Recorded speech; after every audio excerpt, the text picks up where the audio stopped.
Hello everyone. My name is Dilip Kumar. Welcome to this demonstration video of our e-ticketing system developed in Java.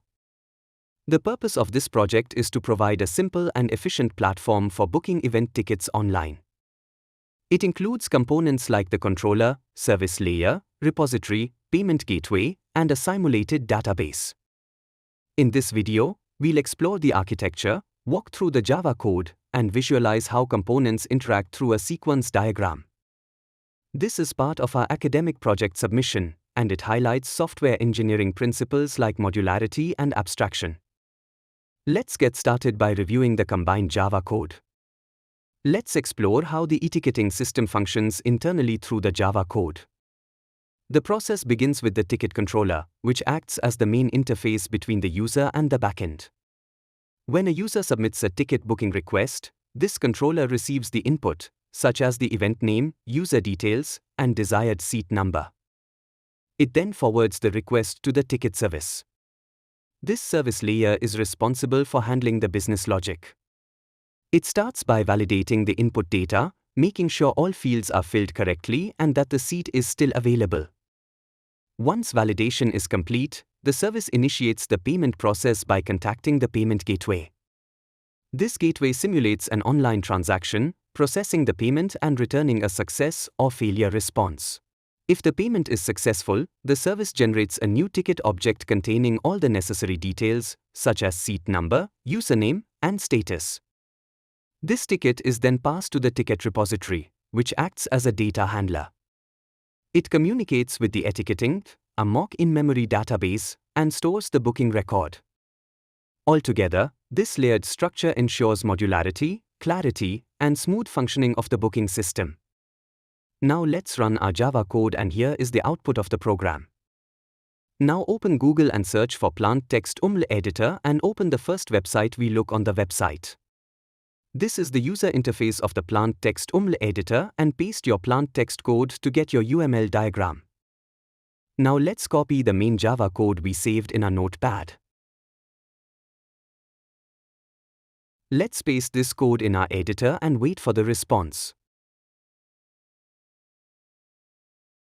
Now, let's take a closer look at the sequence diagram that represents how each component in our e-ticketing system interacts during the ticket booking process.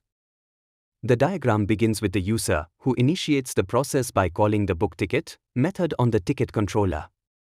This controller acts as the starting point for all user interactions. Upon receiving the request, the controller forwards it to the ticket service, which is the layer responsible for handling the core business logic. The service first checks the availability of the requested seat and validates the input details, such as name, event ID, and contact information. If everything is valid, the service proceeds to interact with the payment gateway. This step represents a simulated online payment process. The service sends payment details to the gateway and waits for a response. The payment gateway processes the request and responds with either a success or failure message.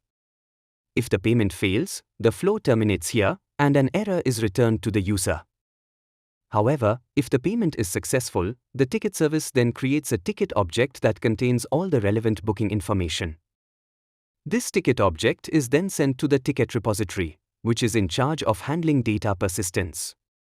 The repository interacts with the e-ticketing, which is our project's internal database simulation. The ticket details, including the username, seat number, and payment status, are saved into the database. One user sends a request to book a ticket via the front-end UI. 2. Ticket controller receives the booking request from the user. 3. The controller calls the bookTicket method in the ticket service. 4. Ticket service validates user input, example name, seat number.